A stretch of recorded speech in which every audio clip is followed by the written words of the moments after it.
Hello guys, thank you so much for coming back. मेरा नाम है सुनील अधिकारी और आप देख रहे हैं अपना फेवरेट चैनल कॉमर्स पॉइंट। कैसे हैं बच्चे लोग सारे? चलिए बच्चे लोग स्टार्ट करेंगे। आज से हम मैक्रो इकोनॉमिक्स का पूरा सिलेबस आज से हम स्टार्ट कर रहे हैं। वन बाय वन आपको near about her alternate days पे वीडियोस मिलेंगे जहां पर हम हर एक चैप्टर मैक्रो इकोनॉमिक्स का डिस्कस करने वाले हैं। स्टार्ट कर रहे हैं आज circular flow of income, chapter first है मैक्रो इकोनॉमिक्स का। कोशिश कर रहा हूं इसी वीडियो में पूरा चैप्टर हम कवर करते हैं ताकि आपको एक एक कॉन्सेप्ट को अच्छे से समझ में आ जाए। बहुत ही जल्द नियर अबाउट 1.5 मंथ में फुल सिलेबस के माइक्रो और मैक्रो के नोट्स में कोशिश कर रहा हूं आपके लिए जल्दी से जल्दी अवेलेबल करा पाऊं। राइट, चलिए स्टार्ट करेंगे। मैक्रो इकोनॉमिक्स होता क्या है, मीनिंग से स्टार्ट कर रहे हैं। Macro economics studies the aggregates and average related to the whole economy.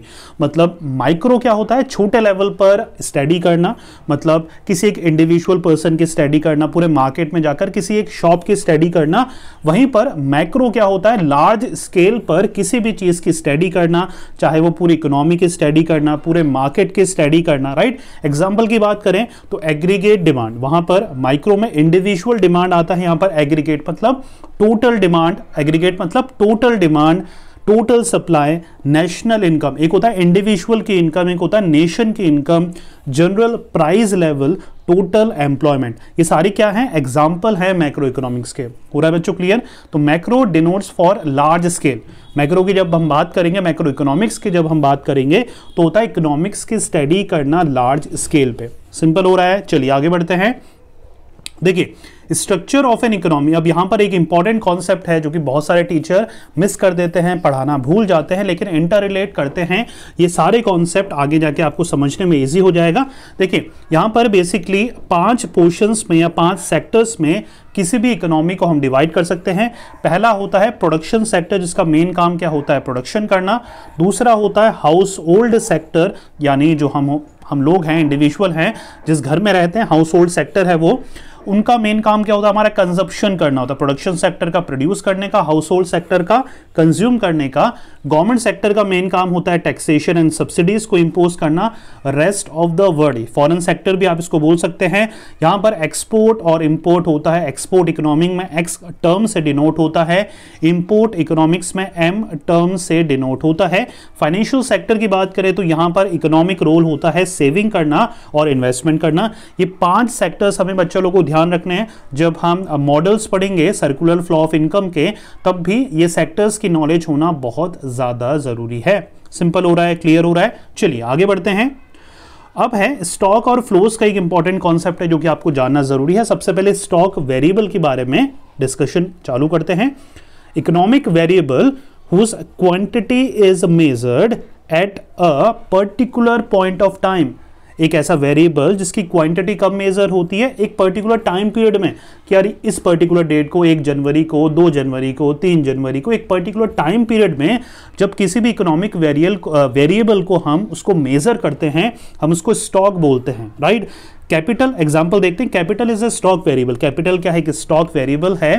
जैसे कि total capital of India on a particular date, मान के चलिए 31 मार्च 2020 को इंडिया का टोटल कैपिटल क्या है, हमें वो आइडिया पता लग जाएगा, तो वो हम होता है हमारा स्टॉक वेरिएबल। राइट, जब भी हम एक पर्टिकुलर टाइम पीरियड पे किसी भी वेरिएबल को मेजर करते हैं तो हम उसको बोलते हैं स्टॉक। राइट, इसका एग्जांपल और देखेंगे। पहले फ्लो हम समझ लेते हैं।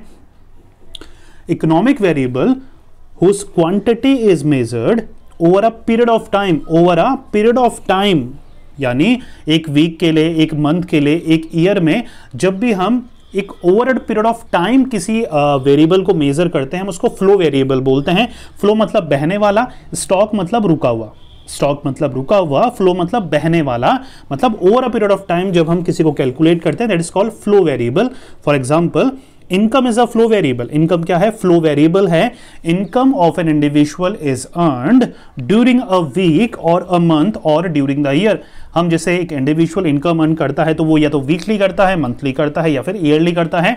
तो इनकम का जो लेवल है वो क्या होगा, हमारा फ्लो वेरिएबल होगा। अब सारे इसके एग्जांपल देख लेते हैं बच्चों लोगों, याद करने बहुत जरूरी हैं। स्टॉक में आता है money supply, capital, wealth, bank balance, foreign डेब्ट, इन्वेंट्रीज। ये सब किसी भी एक पर्टिकुलर डेट को मेजर करे जाते हैं।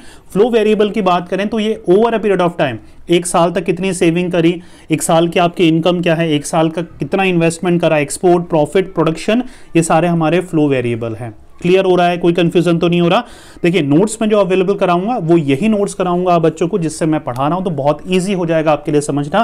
थोड़ा सा आपको वेट करना है, आपके लिए बहुत ही अच्छी तरीके से नोट्स प्रिपेयर हो रहे हैं, बस थोड़ा आपको वेट करना है, राइट। चलिए मीनिंग देख लेते हैं। सर्कुलर फ्लो ऑफ इनकम का मीनिंग क्या होता है? Circular flow of income refers to flow of money, income and expenditure, flow of money, income and expenditure for goods and services across different sectors of the economy in a circular form। मतलब circular form में जब money, income और expenditure flow होते हैं तो हम उसको circular flow बोलते हैं। मतलब मनी का फ्लो होना, सिंपल सी भाषा में मनी का फ्लो होना डिफरेंट सेक्टर्स के थ्रू, राइट। सेक्टर्स की हमने बात कर ली है, प्रोडक्शन है, मतलब हाउस होल्ड है, राइट, फॉरेन सेक्टर है, रेस्ट ऑफ द वर्ल्ड है। जब इनकम फ्लो होती है डिफरेंट सेक्टर्स के बीच हम उसको सर्कुलर फ्लो ऑफ इनकम बोलते हैं। टाइप्स देख लेते हैं। सर्कुलर फ्लो के दो टाइप्स होते हैं, रियल फ्लो और हमारा होता है नेक्स्ट होता है मनी, रियल और मनी फ्लो। रियल फ्लो की बात करें, देखिए यहां पर real flow implies the flow of factor services from household to firms and goods and services from firms to household. देखिए यहां पर समझने वाली बात क्या है, दो चीजें हैं। एक तो फैक्टर सर्विसेज मैं आपको समझाऊंगा फैक्टर सर्विसेज क्या होती है, और दूसरी चीजें गुड्स एंड सर्विसेज क्या होती है। पहले हम समझ लेते हैं इस डायग्राम के थ्रू। देखिए डायग्राम को थोड़ा सा और मैं आपको ईजी कर देता हूं समझाने के लिए, राइट। हम यहां पर अब डायग्राम समझ लेते हैं। देखिए यहां पर क्या है हमारा, यहां पर एक चीज हम देखते हैं, यहां पर हमारा गुड्स एंड सर्विसेज को थोड़ा सा हम नीचे करके अब देखते हैं। चलिए देखिए यहां पर दो सेक्टर्स हैं, हाउस होल्ड सेक्टर और फर्म सेक्टर। आप देख सकते हैं एक तो ये हाउस होल्ड सेक्टर है हमारा और दूसरा है हमारा फर्म सेक्टर। क्लियर हो रहा है यहां तक, राइट। देखिए अब हाउस होल्ड जो सेक्टर है, हाउस होल्ड जो सेक्टर है वो प्रोवाइड कराता है फर्म सेक्टर को, फर्म सेक्टर को क्या प्रोवाइड कराता है, factor services. House hold sector क्या प्रोवाइड कराता है फर्म को फैक्टर सर्विसेज प्रोवाइड कराता है हमारा हाउस होल्ड सेक्टर। पूरा बच्चों क्लियर। तो यहां पर क्या है, अब फैक्टर सर्विसेज क्या होती है, लैंड, लेबर, कैपिटल और एंटरप्राइजेस। मतलब एक इंडिविजुअल है, हम लोग हैं, वो क्या प्रोवाइड कराते हैं, या तो हम लैंड प्रोवाइड कराएंगे फर्म को, ये जो फर्म है, राइट, ये जो फर्म है हाउस होल्ड सेक्टर या तो लैंड प्रोवाइड कराएगा या फिर घर में से कोई एक बंदा लेबर बनकर फर्म सेक्टर में काम करेगा, या फिर हम अपना कैपिटल लगाएंगे फर्म में, या फिर हम अपनी एंटरप्राइजेस रेंट पर देंगे फर्म को। पूरा बच्चों क्लियर। तो हाउस होल्ड सेक्टर है, ये जो एरो है बच्चा ये बहुत इंपॉर्टेंट है, राइट। ये एरो यहां की तरफ फ्लो हो रहा है, मतलब हाउस होल्ड जो सेक्टर है वो फैक्टर सर्विसेज प्रोवाइड कराता है किसको, फर्म सेक्टर को, राइट। हो रहा है क्लियर। अब ये जो हमारा फर्म सेक्टर है, थोड़ा सा और मैं आपको इसको क्लियर कर देता हूं, राइट। थोड़ा सा इरेज करते हैं फिर देखते हैं हम। अब ये देखिए, अब यहां पर जो firm sector goods and services provide कराता है। ये एरो देखना बहुत जरूरी है। हाउस होल्ड को गुड्स एंड सर्विसेज देता है। पूरा है क्लियर। जो कंपनीज वगैरह है, इंडस्ट्रीज वगैरह है, वो उनसे हम क्या लेते हैं, रॉ मटेरियल लेते हैं, गुड्स एंड सर्विसेज लेते हैं। तो ये समझना बहुत जरूरी है। यहां तक क्लियर हो रहा है। House hold factor services provide कराता है। फैक्टर सर्विसेज में आता है लैंड, लेबर, कैपिटल और एंटरप्राइज। फर्म जो है उससे हम गुड्स एंड सर्विसेज लेते हैं। तो ये जो एरो है हाउस होल्ड की तरफ है, मतलब हाउस होल्ड ले रहा है फर्म सेक्टर से और हाउस होल्ड दे रहा है फैक्टर सर्विसेज फर्म सेक्टर को। यहां तक क्लियर हो रहा है, कोई कंफ्यूजन आ रहा है समझ में? चलिए तो ये है हमारा डायग्राम को समझने का सिंपल सा लॉजिक, राइट। अब मनी फ्लो देखते हैं। मनी फ्लो में देखिए, money flow refers to flow of money in the form of factor payment and consumption expenditure. अब यहां पर क्या था, वहां पर फैक्टर सर्विसेज थी, यहां पर फैक्टर पेमेंट आ गया। देखिए फैक्टर सर्विसेज को जब हम ले लेते हैं तो जो पेमेंट मिलता है उसको फैक्टर पेमेंट मिलता है।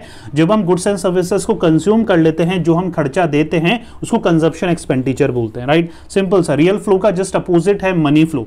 रियल फ्लो में हम रिसीव कर रहे हैं, मनी फ्लो में हम दूसरों को उनका पेमेंट दे रहे हैं। मतलब मनी जो हमारा रियल फ्लो है वहां पर हम सर्विसेज को रिसीव कर रहे हैं, मनी फ्लो में हम जो हमने सर्विसेज रिसीव करी थी उसका पेमेंट कर रहे हैं। सिंपल डायग्राम आप देख सकते हैं। अब देखिएगा, हाउस होल्ड सेक्टर ने क्या करा था, जो चीजें कंज्यूम करी थी, मतलब गुड्स एंड सर्विसेज जो कंज्यूम करे थे उसका हम पेमेंट कर रहे हैं फर्म सेक्टर को, कंजप्शन एक्सपेंडिचर, राइट।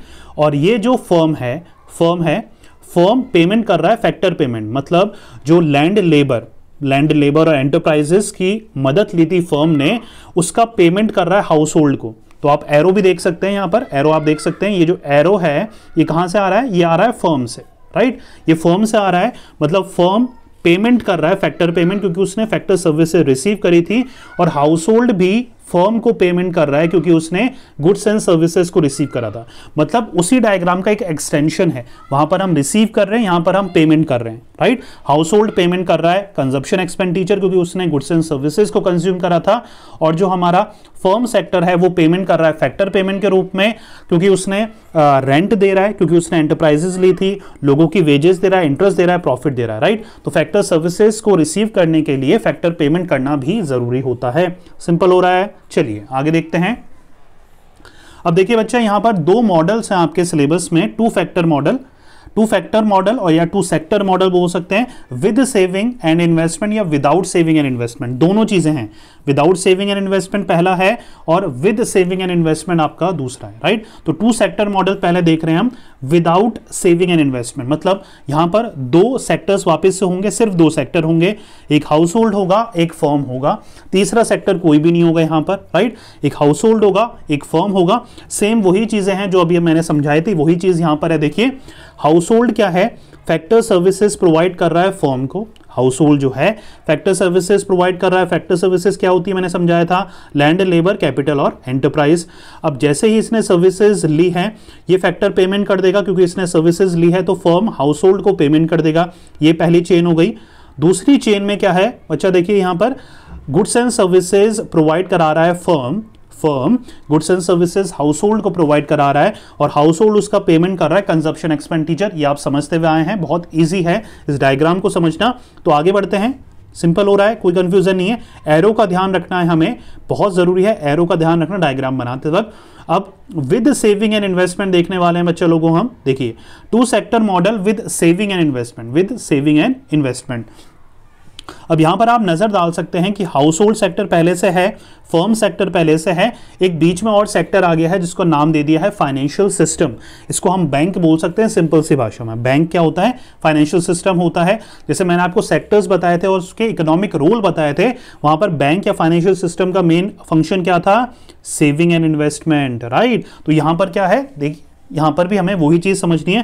पहले तो हाउस होल्ड और फर्म का जो रोल है वो सेम है जो पहले वाले डायग्राम में था, राइट। फैक्टर सर्विसेज प्रोवाइड कराएगा हाउस होल्ड फर्म को, फर्म उसका पेमेंट करेगा, और जो फर्म है वो फैक्टर क्या करेगा, फैक्टर सर्विसेज को लेने के बाद फैक्टर पेमेंट कर देगा। गुड्स एंड सर्विसेज प्रोवाइड कराएगा हमारा फर्म हाउस होल्ड को, और हाउस होल्ड कंजप्शन एक्सपेंडिचर के रूप में उसका पेमेंट कर देगा। सिंपल है।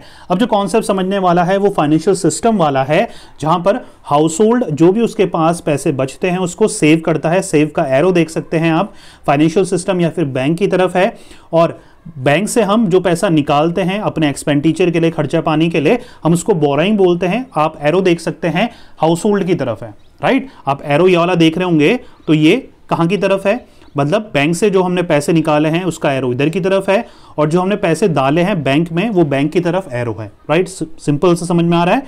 अब फर्म और फाइनेंशियल सिस्टम की बात करें तो जो फर्म है वो भी इंडस्ट्रीज, बड़ी बड़ी इंडस्ट्रीज सेव करती है बैंक में, और वो भी पैसे निकालती है कहां से, बैंक से। हो रहा है बच्चों clear, that is called borrowing. Simple हो रहा है ना, कोई भी कंफ्यूजन वाला कॉन्सेप्ट नहीं है, सेम वही चीज है। एक बार इसको खुद प्रैक्टिस करेंगे एक बार रफ कॉपी में पेंसिल के साथ, तो आपको और ज्यादा क्लियर हो जाएगा। सिंपल हो रहा है। चलिए अब एक और इंपॉर्टेंट कॉन्सेप्ट है लीकेज और इंजेक्शन, फिर उसके बाद ये चैप्टर आपका पूरा कंप्लीट हो जाएगा। कुछ भी और आपको करने की जरूरत नहीं है इस चैप्टर में, यही वो सारी इंपॉर्टेंट चीजें हैं, राइट। चलिए नाम से पता लग रहा है, देखिए लीकेजेस मतलब सर्कुलर फ्लो ऑफ इनकम में जब भी इनकम का लीकेज होता है तो हम उसको लीकेजेस बोलते हैं। मतलब पैसे अगर लीक हो रहे हैं, मतलब कमी हो रही है पैसों की, राइट। मतलब फ्लो तो हो रहा है इनकम, लेकिन उस लेवल पे फ्लो नहीं हो पा रहा, राइट पर्सन को राइट अमाउंट ऑफ मनी नहीं मिल पा रहा, तो हम उसको बोलते हैं लीकेज। इंजेक्शन क्या होता है, पैसों का सप्लाई करना, मतलब इंजेक्ट करना, पैसे डालना इकोनॉमी में, that is called injection, right. Withdrawal of money, पहले लीकेजेस का मीनिंग देखते हैं। Withdrawal of money from the circular flow of income are called leakages. मतलब पैसों का निकलना, सर्कुलर फ्लो ऑफ इनकम में से अगर पैसे निकलते हैं, मतलब आप सेविंग से ज्यादा विड्रॉ करा रहे हैं, right, that is called leakage. अब ये किससे होती है? सेविंग, इंपोर्ट्स, टैक्सेस वगैरह क्या है हमारे, ये हमारे लीकेजेस हैं, ये हमारे लीकेजेस हैं। जो एक इंडिविजुअल के पास मनी है वो अगर बैंक में चले जाएगा तो वो उसके लिए एक लीकेज है, एक तरह का। इंपोर्ट्स वगैरह पैसे इंडिया से बाहर जाने क्या है? लीकेज है। टैक्सेस वगैरह पैसे हमारी कमी हो जाती है, ये क्या है? लीकेजेस हैं। अब यहां पर अगर इंजेक्शन की बात करें, इंजेक्शन की बात करें तो क्या है? Addition of money to the circular flow, मतलब पैसों का डालना, मतलब बैंक में जैसे पैसे डालते हैं वैसे ही आप कहीं पर इन्वेस्ट कर रहे हैं, या सर्कुलर फ्लो ऑफ इनकम में पैसों का डलना, राइट। एग्जाम्पल की बात करें, इन्वेस्ट करना, एक्सपोर्ट करना, गवर्नमेंट के एक्सपेंडिचर, ये सारे क्या है? इंजेक्शन के एग्जाम्पल है, राइट। तो ये आपको एग्जाम्पल लर्न करना है। सिंपल हो रहा है बच्चों। तो ये हमारा पहला chapter circular flow of income हमारा खत्म हो गया है।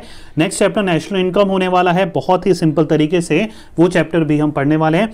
उम्मीद करता हूं वीडियो पसंद आएगा। वीडियो कैसा लगा प्लीज कमेंट करके जरूर बताइएगा, और जो भी आपके क्वेश्चंस हैं आप कमेंट बॉक्स पे कमेंट कर सकते हैं। Thank you so much for watching.